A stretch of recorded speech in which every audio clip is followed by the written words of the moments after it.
Free ആകുമ്പോഴാണ് നമ്മൾ പാട്ടുകളെല്ലാം പാടുന്നത്.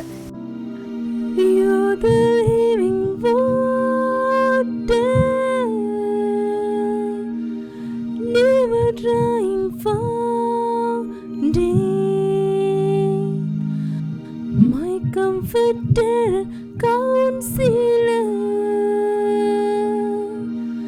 take complete control. പരിശുദ്ധാത്മാവേ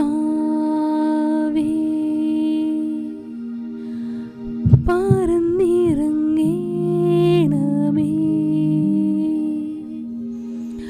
അഭിഷേകത്താൽ എന്നെ നിറച്ചിടണേ. Fill us with your power, live inside of me. കൊച്ചു കുഞ്ഞുങ്ങൾ കുർബാനയിലെ പാട്ടുകളല്ലേ ആദ്യം പഠിക്കുന്നത്. സങ്കീർത്തനങ്ങൾ 5:11 ഇപ്രകാരം പറയുന്നു: കർത്താവിൽ ശരണം പ്രാപിക്കുന്നവർ സന്തോഷിക്കട്ടെ, അവർ ആനന്ദഭരിതരായി സംഗീതം ആലപിക്കട്ടെ. വിശുദ്ധ ഡൊമിനിക്കും മിസ്റ്റർ ഫ്രാൻസിസ് സേവറുമെല്ലാം പാട്ടുകൾ പാടിക്കൊണ്ടാണ് സുവിശേഷം പ്രസംഗിച്ചിരുന്നത്. യുവജനങ്ങൾക്ക് വേണ്ടിയുള്ള മതബോധന ഗ്രന്ഥത്തിൽ പറയുന്നുണ്ട്, നമ്മൾ പാട്ടുകൾ പാടുമ്പോൾ പ്രാർത്ഥിക്കുന്നതിന് ഡബിൾ ഇഫക്റ്റ് ഉണ്ട്. പരിശുദ്ധ അമ്മയും ഹന്ന പുണ്യവതിയും എല്ലാം ആനന്ദത്താൽ നിറഞ്ഞപ്പോൾ സ്തോത്രഗീതം ആലപിച്ചു എന്ന് ബൈബിൾ പറയുന്നു. നമ്മുടെ ഈശോ പോലും സ്തോത്രഗീതം ആലപിച്ചിട്ടുണ്ട്. വിശുദ്ധ മത്തായി 26:30 സ്തോത്രഗീതം ആലപിച്ച ശേഷം അവർ ഒലിവ് മലയിലേക്ക് പോയി. എഫേസോസ് 5:19 സങ്കീർത്തനങ്ങളാലും ഗാനങ്ങളാലും ആത്മീയ ഗീതങ്ങളാലും പരസ്പരം സംഭാഷണം ചെയ്യുവിൻ. വിശുദ്ധ ഫ്രാൻസിസ് അസീസി എല്ലാ സൃഷ്ടികളോടും ചേർന്ന് ദൈവത്തെ സ്തുതിക്കുമായിരുന്നു. മഴയോടും മഞ്ഞിനോടും ആകാശത്തോടും ഒപ്പം സകല സൃഷ്ടികളോടുമൊപ്പം വിശുദ്ധ ഫ്രാൻസിസ് അസീസി ദൈവത്തെ സ്തുതിക്കുമായിരുന്നു. സങ്കീർത്തനങ്ങൾ 150 പറയുന്നുണ്ട്, സർവ്വ ജീവജാലങ്ങളും കർത്താവിനെ സ്തുതിക്കട്ടെ എന്ന്.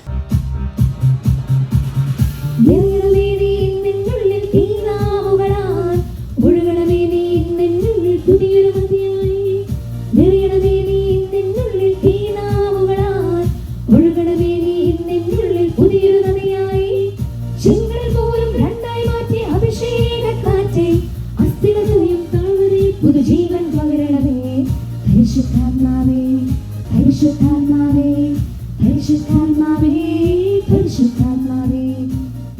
പ്രാർത്ഥനയായും കൃതജ്ഞതയായും നമ്മൾ പാട്ടുകൾ പാടുമ്പോൾ ശത്രുവിന്റെ മേൽ നമുക്ക് അത്ഭുതകരമായി വിജയം ലഭിക്കും. നമുക്ക് വലിയ ദൈവിക സംരക്ഷണം ലഭിക്കും. യൂദാ രാജ്യത്തിന്റെ രാജാവാണ് യഹോശഫാത്ത് രാജാവ്. അപ്പൊ യഹോശഫാത്ത് രാജാവിനെതിരെ, അതായത് യൂദായ്ക്കെതിരെ മൊവാബേരും അമോന്യരും മേയുന്യരും ഒരുമിച്ച് ചേർന്ന് യുദ്ധത്തിന് വന്നു. അവർ യുദ്ധത്തിന് വന്ന സമയത്ത് യഹോശഫാത്ത് രാജാവ് എന്ന് പറഞ്ഞിട്ടുണ്ടെങ്കിൽ ദൈവത്തിൽ അത്രമാത്രം വിശ്വസിക്കുന്ന വ്യക്തിയാണ്. അപ്പോൾ എല്ലാ ജനങ്ങൾക്കും എല്ലാവർക്കും ഭയങ്കര പേടിയായി പരിഭ്രമമായി ജനങ്ങളെല്ലാം ഭയന്ന് നിൽക്കുന്ന സമയത്ത് യഹോശഫാത്ത് രാജാവ് ജനങ്ങളോട് പറയുന്നൊരു കാര്യമുണ്ട്: നിങ്ങൾ നിങ്ങളുടെ ദൈവമായ കർത്താവിൽ വിശ്വസിക്കുവിൻ, നിങ്ങൾക്ക് വലിയ ദൈവിക സംരക്ഷണം ലഭിക്കും.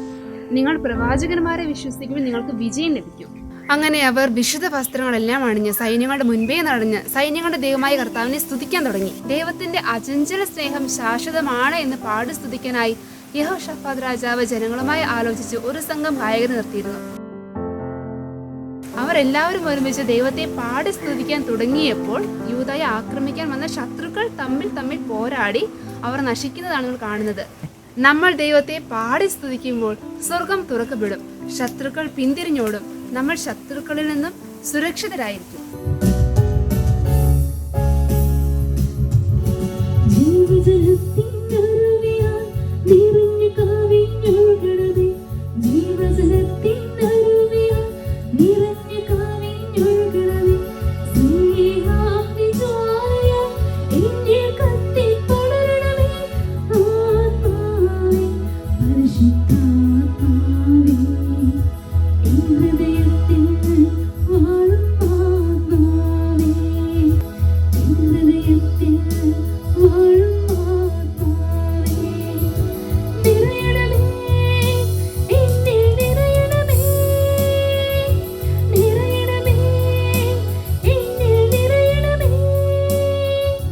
പാട്ടുകൾ പാടുമ്പോൾ അശുദ്ധാത്മാക്കൾ നമ്മളെ വിട്ടുപോകും.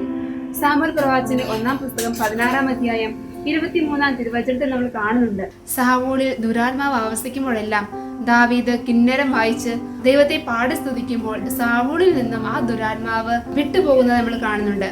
പ്രിയപ്പെട്ടവരെ, നമ്മൾ പാട്ടുകൾ പാടുമ്പോൾ ദുരാത്മാക്കളും അശുദ്ധാത്മാക്കളും നമ്മളിൽ നിന്നും വിട്ടുപോകും. അശുദ്ധാത്മാക്കൾ വിട്ടുപോകുന്ന മാത്രമല്ല, നമ്മൾ അഭിഷേകത്താൽ നിറയും. അത് എവിടെ കാണുന്നത്? രാജാക്കന്മാരുടെ 2-ാമത്തെ പുസ്തകം 3-ാമത്തെ അധ്യായം 15-ാം വാക്യത്തിൽ നമ്മൾ കാണുന്നുണ്ട്. ഗായകൻ പാടിയപ്പോൾ എലീശായുടെ മേൽ കർത്താവിന്റെ ആത്മാവ് ആവസിച്ചു. പ്രവാചകൻ അഭിഷേകത്താൽ നിറഞ്ഞതും കർത്താവിന്റെ ശക്തിയാൽ നിറഞ്ഞതും എപ്പോഴാണ്? ഒരു ഗായകൻ പാടിയപ്പോഴാണ്.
സ്നേഹത്തിൽ ഇമേഴ്സ്ഡ് ആകുമ്പോഴാണ് നമ്മളൊരു വ്യക്തിക്ക് വേണ്ടി പാട്ടുകൾ പാടുന്നത്, അല്ലെങ്കിൽ ആ വ്യക്തിയോട് കൂടെ പാട്ടുകൾ പാടുന്നത്. ബൈബിളിലും നമ്മളിത് കാണുന്നുണ്ട്.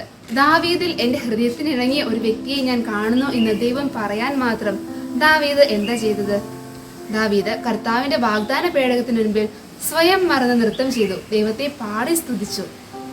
സ്വന്തം ഭാര്യ പോലും ഇതിനെ പ്രതി ദാവീദിനെ കുറ്റപ്പെടുത്തിയപ്പോൾ ദാവീദ് രാജാവ് പറയുന്നുണ്ട്, എൻ്റെ യോഗ്യത കൊണ്ടല്ല, എൻ്റെ കഴിവ് കൊണ്ടല്ല ദൈവം എനിക്ക് ഈ സ്ഥാനം നൽകിയത്. അങ്ങനെയാണെങ്കിൽ എൻ്റെ ദൈവത്തിന് വേണ്ടി നിന്റെ മുൻപിൽ ഇതിൽ കൂടുതൽ നിന്ദിനം അധിക്ഷേപാർഹനുമാകാൻ ഞാൻ തയ്യാറാണ്.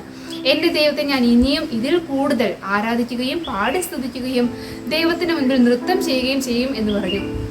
സങ്കീർത്തനങ്ങൾ 149:3. നൃത്തം ചെയ്തുകൊണ്ട് അവർ അവിടുത്തെ നാമത്തെ സ്തുതിക്കട്ടെ, തപ്പുകൊട്ടിയും കിഞ്ഞരമീട്ടിയും അവർ അവിടുത്തെ സ്തുതിക്കട്ടെ. സങ്കീർത്തനങ്ങൾ 147:1. കർത്താവിനെ സ്തുതിക്കുവിൻ, നമ്മുടെ ദൈവത്തിന് സ്തുതി പാടുന്നത് എത്ര ഉചിതം. കാരുണ്യവാനായ അവിടത്തേക്ക് സ്തുതി പാടുന്നത് ഉചിതം തന്നെ. നമ്മുടെ ഹൃദയത്തിൽ നിന്നും സ്വന്തം ഗാനങ്ങൾ ആലപിച്ചുകൊണ്ട് ഈ പെന്തക്കോസ്താ ദിനത്തിൽ നമുക്ക് നമ്മുടെ കർത്താവിനെ പാടി ആരാധിക്കാം.